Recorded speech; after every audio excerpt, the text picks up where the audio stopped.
Hi there, I'm Rebecca, a kinesiologist who loves to share her knowledge, and today I'm going to talk about neck posture.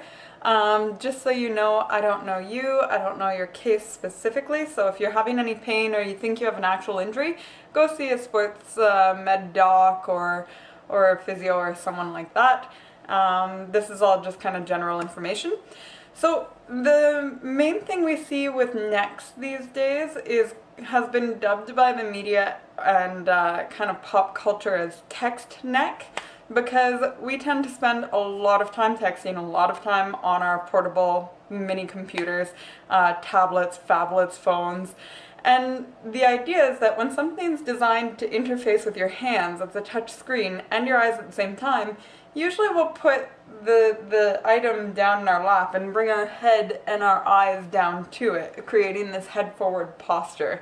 This has been going on a lot longer than cell phones. I mean, anyone who's spent a lot of time reading in their life will develop this sort of hunched posture. Or laptops are another big culprit. Our eyes and our elbows are on average about 20 to 22 inches apart. The screen should be level with your eyes. The keyboard or the interface for your hands should be level with your elbows at its relaxed 90-degree level. With a small phone or with a laptop, you can't achieve this neutral position, so you're always going to be either bringing your head down to the level of the phone, or if you've got your laptop in your lap, to the level of the screen, or if you position something high, then you're creating tension in your shoulders. For example, if you're texting up here, yes, you've achieved a neutral neck position, but you are probably turning on your upper fiber traps in your shoulders, which could create tension there. All this to say, these devices aren't very well designed for neck health.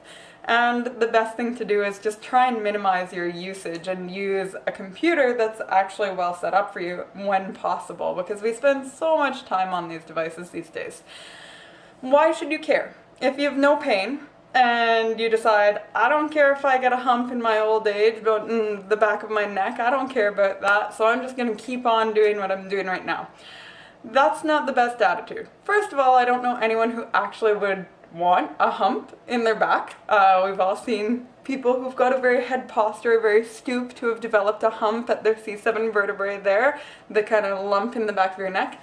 The second thing is that as we're developing this head forward posture, the anatomy goes from being nice and elastic and centered to getting more and more rigid in this locked out position.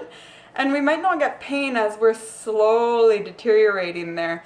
But then something can just be the straw that breaks the camel's back. So for example, I worked in clinics for many years, and people who had maybe a weak neck and bad neck posture but no pain, then they get into a car accident and the whiplash will cause horrible pain, and they'll have a lot tougher of a time recovering from that because their neck wasn't strong and there were kind of deteriorating anatomical changes in the neck. The other example is I worked with an older fellow who had a very head forward posture, very rigid, could not do a neck retraction. And he had had no pain up until his 80s, and then he fell shopping on a slippery floor one day, and that fall was what caused it. And he was in the midst of trying to sue the store he was shopping at for the pain he was in, but really, how do you explain to someone that it's 70 years of bad posture that has led up to pain, not just the fall? So really, prevention is far more effective, and keeping a good posture is far more effective in making sure that you don't develop a hump and can live pain-free for the rest of your life. So Textneck, in more kind of clinical terms, is also called Uppercross syndrome. So Uppercross syndrome is where we develop this complex where our upper fiber trapezius muscles, the muscles that kind of attach your shoulders up to your ears, get tight and strong. Our deep neck flexors, the postural muscles in your neck, get weak. Our chest muscles from inward rotation get tight. And then our lower fiber trapezius muscles in the bottom border of our shoulder blades get weak. So we've got tight, weak, tight, weak. and we get into this really hunchy head forward posture.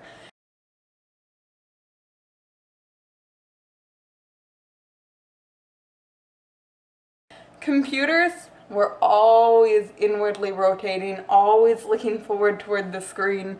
There's no way to do like a computer in an open anti-office position, but there are exercises that you can do to maintain the health of this system and to undo the computer posture and to allow you to maintain a better posture while you're on the computer.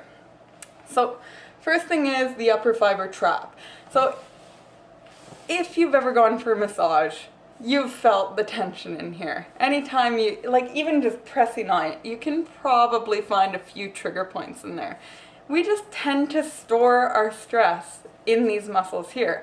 We carry it around with us all day, causing these kind of little micro tears and just lots of tension and knots to build up.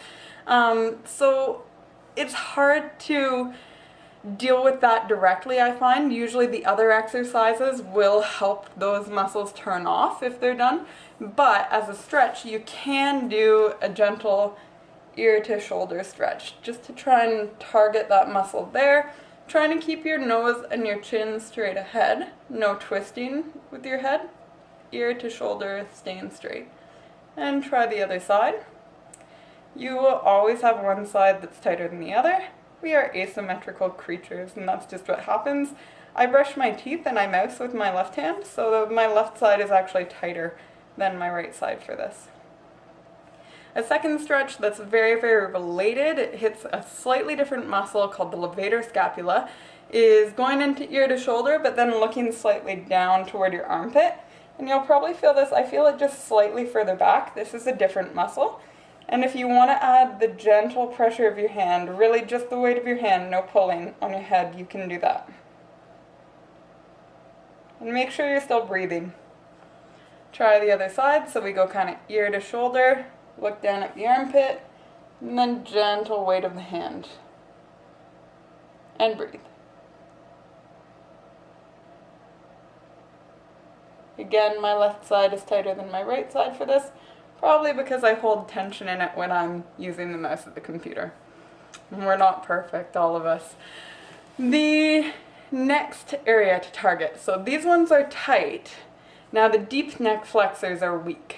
So the deep neck flexors, if you imagine behind your windpipe, behind your esophagus, running along the front of your spine there, these are two thick bands of muscle. And together they're called the deep neck flexors. Their job is to hold the head up against gravity and to stabilize the head during neck movement. So when these get weak, we get less smooth movements of the neck, more jerky, and we also get head forward posture. So to train these muscles, the movement is called a retraction. So remember, these ones were tight, so we stretch them. These ones are weak, so we're going to strengthen them. So the movement here is called a chin tuck or a neck retraction. And you want to imagine like your chin is kind of staying level, slide it back, and imagine like there's a string at the back of your head simultaneously pulling up. Not the prettiest exercise, but hopefully it'll prevent that hump later, right? So try and tuck the chin back. This is jokingly known as the double chin exercise. Let's do 5 of those. And you should start to feel like a little pressure in your neck there. That's your muscles working, your muscles hypertrophying, so swelling a little bit because you're using them. So let's try 5. I'm just holding a couple seconds. 4, 3, 2, and 1. And make sure when you're doing that exercise, when you're tucking back, you don't turn on your shoulder muscles. These should stay down and relaxed the whole time. So, first thing was stretching the tight ones, strengthening the weak ones. If you really want to target these muscles, the best way to do that is to do it lying down. When you're lying down, you're not holding the weight of your head up against gravity, so you can really turn these muscles on without having any engagement from the more superficial muscles in your neck. Next, tight chest muscles. So the easiest way to stretch these muscles is in the frame of a door. So hopefully you'll be able to see me, but I'm gonna go and show you in the door frame. Alright, so what we're gonna do to stretch these tight chest muscles that get really tight and overworked from inward rotation when we're using things like tablets, phones, keyboards, we're going to try and open them up by stretching them in the doorway. So put one hand on either side of the door frame. 90 degrees, elbows level with shoulders is a really good height to do this. If that's too intense for right now, bring your elbows down a little bit lower and start that way. So try the 90-degree position, take a small step through the doorway, and keep your head up. Don't allow your head to hang down. Keep your head up. It doesn't really matter which leg you go through the door with. You might feel slight differences depending on which leg that you use, but you're just going to take a few deep breaths here. Feel the stretch in those tight chest muscles there. And try the other leg, see if it feels the same. I find it does, but most people ask, should I switch legs? So I just say, yeah, because you should do this stretch probably a couple times anyhow. These muscles are never going to just suddenly not be tight anymore. We use inward rotation so much for lifting, carrying. Pretty much everything we do throughout the day is in inward rotation, whether it's reading, chopping vegetables, cooking, driving, golfing, brushing your teeth. Everything's in internal rotation. It makes sense. Our eyes are on the front of our heads and our hands work best in front of us. But it does mean that we get tight, tight, tight here. So we've got to stretch it out sometimes. Alright, so we're at the last step. This one's going to be probably, I find it's the toughest for people. Again, we were stretching the tight upper fiber trap muscles, strengthening the weak deep neck flexors, stretching the tight chest muscles, the pecs in here, and now we're going to strengthen the lower fiber trapezius muscle. So the lower fiber trapezius is, if you imagine at the bottom corners of your shoulder blades, someone puts a loonie in between just the bottom there, and you want to pinch the loonie in place without getting any tension in your upper fiber trap, because we know they're already tight and overworked. We're trying to wake up only the lower fiber trapezius muscle here.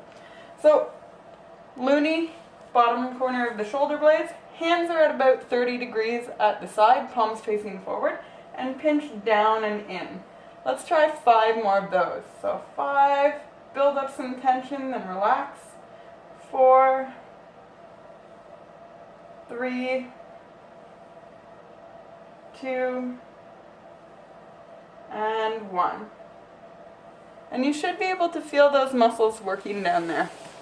So some manifestations of Uppercross syndrome might not be actual neck pain, but in between the shoulder blades, because when we get a very rounded posture, these muscles that hold the shoulder blades in toward the spine get slightly pulled, just like little tugs all throughout the day. Or if you've got kind of poor stabilization of the shoulder blade and it wings out, it pulls out away, it's just going to do these little tugs all day long. It's not enough to be like a real muscle strain or a muscle tear, but those little micro tears will add up. They'll build up scar tissue and then eventually form knots or balls of scar tissue that are called trigger points. So if you've ever had that feeling of you want to dig something in there, or you've used a tennis ball or an acupressure ball and rolled it out along the wall, or if you've gone for a massage and they've worked away at you with their thumbs, they're trying to get rid of those micro tears. Something that people often feel when they have that symptom is that they want to stretch forward. They really want to stretch forward to relieve it. But the thing is, the symptom is caused by too much stretching. Stretching more is not going to do anything for it. So what we need to do is strengthen and open up the chest muscles so the whole system can realign itself. So hopefully this clears some stuff up about Uppercross syndrome. I find that for you, if you've got symptoms, try and get into a routine to build up the strength. So 10 chin tacks, 30 seconds per side upper fiber trap stretch, 30 seconds per side doorway stretch, 10 scap pinches, do that twice a day, build up the strength. But the eventual goal is that you'll kind of reprogram your brain. So This will feel normal, this will feel abnormal. And eventually you're going to start catching yourself with your phone like this, and maybe find a way to prop your elbows up on something. Or at least if you catch yourself on the phone, afterward you'll look up or do an ear to shoulder stretch to undo some of that head forward posture. Hope this helps. Please feel free to leave any questions in the comments below. Thanks. Bye.